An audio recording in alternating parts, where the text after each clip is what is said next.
Welcome back to the Ed Talk Show. This is Ed Oliveros here, and today I've got a great guest today. We're going to talk about what I call the C word, and that's crypto, right? The C word. Absolutely. You can say any word, but we're going to talk about crypto today. And today, my guest today, his name is Mike Robinson. Mike is actually a personal friend of mine. How are you, Mike? Good. How you doing? Thanks for coming. I appreciate Mike. He actually drove all the way down here from Nevada, so very much appreciate you making your way all the way down here. So, Mike, if it's okay, I'm going to give a quick introduction. Mike is what I call kind of your everyday, hardworking American guy. What's cool about Mike, though, is one of the reasons why I'm drawn to him is because he's a big picture, big vision guy, right? And what I mean by that is he's got these big thoughts, he's got big plans that he wants to do for the now and the future, and I'm drawn to that. But really, the cool thing about it is you're not just thinking big, you're actually doing big. And what I mean by that is, even if it's just one little step at a time. And if I could speak to that, you and your wife own a couple businesses now. Yes. And that didn't start, it didn't just magically happen. It started with a thought, and you said, let me put some action into all of this, right? Absolutely. And that's what's awesome about it. So that's why I'm drawn to Mike and his family, and they're good people. But today we're going to talk about crypto. And one of the reasons why I wanted to really talk about the subject was because as I started learning it, I started asking friends and peers, and I kept getting this very similar response of, I don't know much about it, or I'm very shy about the fact that I don't know a whole lot about the subject. And I get it. I think a lot of times there's subjects where you might, not feel too comfortable, or you don't want to do the research, or you've done research and you just may not understand it. So I said, you know what? I got to bring on Mike, because when I started getting into crypto, not too long after I went to visit Mike at his home, I don't even know how it came up, but somehow we started talking about crypto. And to my surprise, this guy was like at 10 different levels in terms of knowledge and just the way he was able to break it down for me, who, at that time I was very new to crypto and the crypto space. And I was real excited. I had just started investing. And I thought, you know what better person than someone who could speak to it from both a technical perspective and also just a, kind of a layman's term. And really my goal with this episode is for those of you who don't understand crypto to hopefully gain some knowledge. And if you're, kind of a long-term investor, I hope you enjoy the show as well. But we'll get right into it, if you don't mind. Absolutely. So start off by saying, first question, Mike, can you give us a breakdown about what is crypto? Kind of give us your thought and definition of that. Well, crypto really is like it's digital currency. And so a lot of times a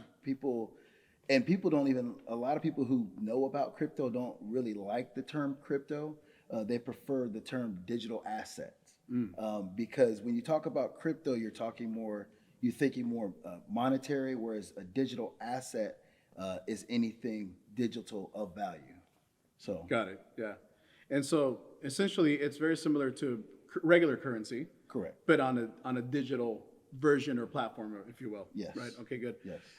Now, kind of borrowing from that question, can you explain to us, BTC? Right. There's a lot of, and I think everybody's heard of Bitcoin, Right. and I'm thinking of that average person who perhaps is listening to the news or reading the newspaper and reads the word Bitcoin, and they're like, I have no idea what that is. What is Bitcoin? And maybe you can kind of give us a quick breakdown of that as well.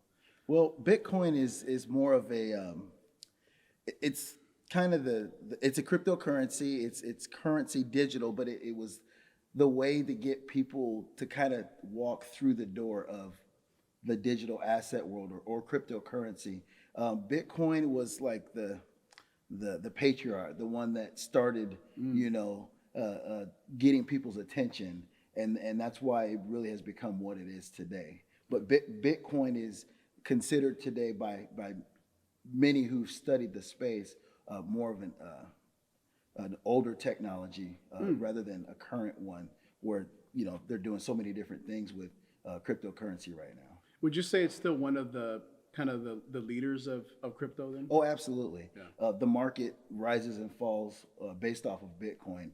When you look at technical analysis and people who talk about it and look at the charts, they always look and correlate it to what Bitcoin is doing, because based off of what it's doing is based off of what the rest of the market is going to do. So it's safe to say if crypto's doing well, the entire gamut, the entire crypto space is doing well. right? And then if crypto's not doing hot and it kind of comes down a little bit, there's a little bit of not a freak out, but there's a little bit of activity where you start seeing some other numbers coming down, maybe. Right. Well, crypto is very volatile, so it's up, it's down. But if you watch Bitcoin, if Bitcoin's going up, then typically it brings the rest of the market with it.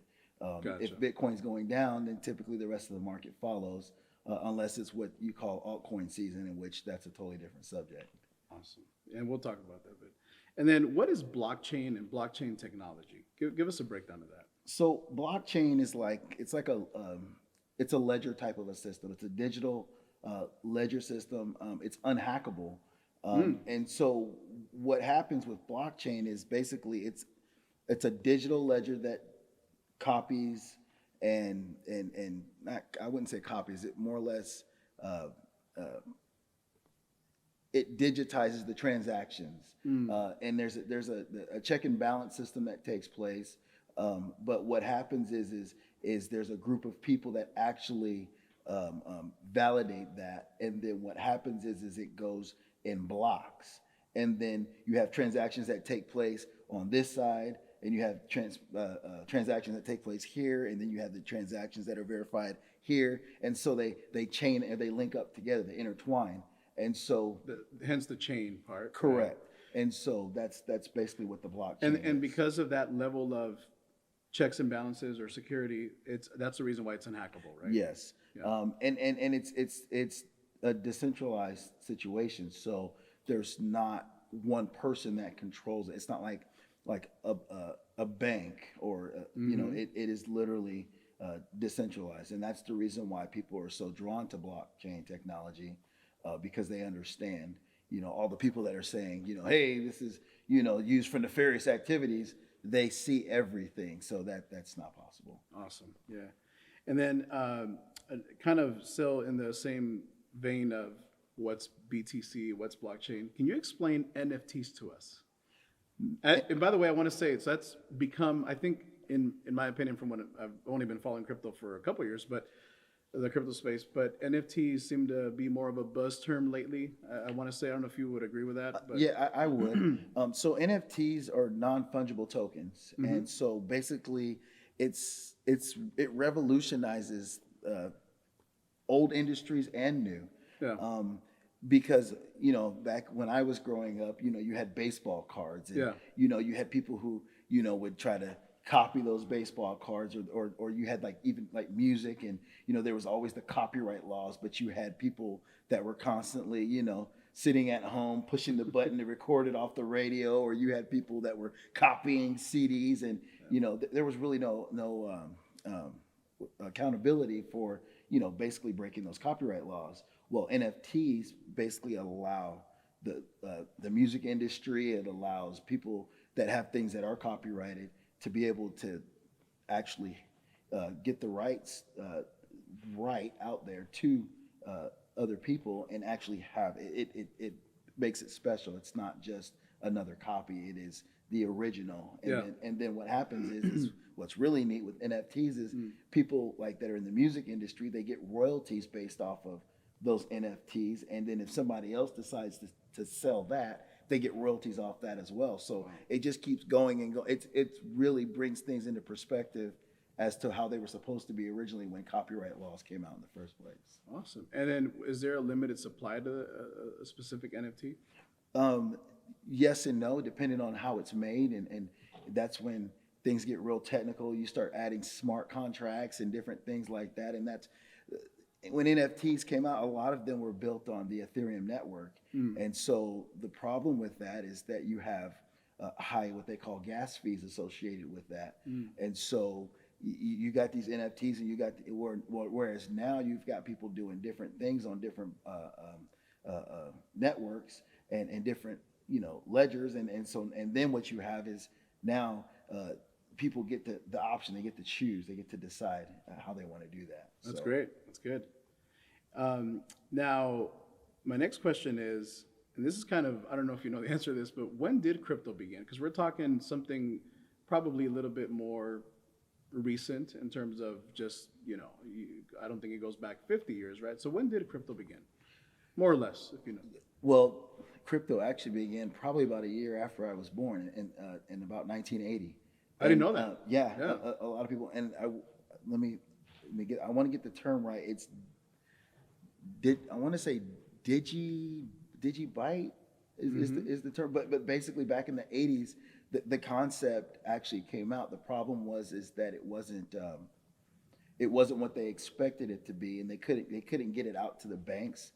They couldn't sell the banks to it, excuse me, to the idea of having this Digibyte. if you will. right, exactly. And so they went bankrupt about a decade later. Wow, I didn't know that. And then when did crypto, the way we know it today, start? This would have been like circa what, 2009, I want to say. Yeah, and actually that's when after that's when Bitcoin came Okay. onto the scene. Yeah. And then so basically Bitcoin, and of course, nobody really knows. There's the thought of who it could be. Right. But as far as Bitcoin, that's when they introduced Bitcoin on the Yeah, scene there's after like an that failed. individual that's given sort of credit to having started, right? Right. Yeah, but there's no. There's no actual proof that this person actually exists. Or, yeah. it's one of those you wonder. The mystery of it, right? Correct. Yeah, Correct. that's for correct. sure.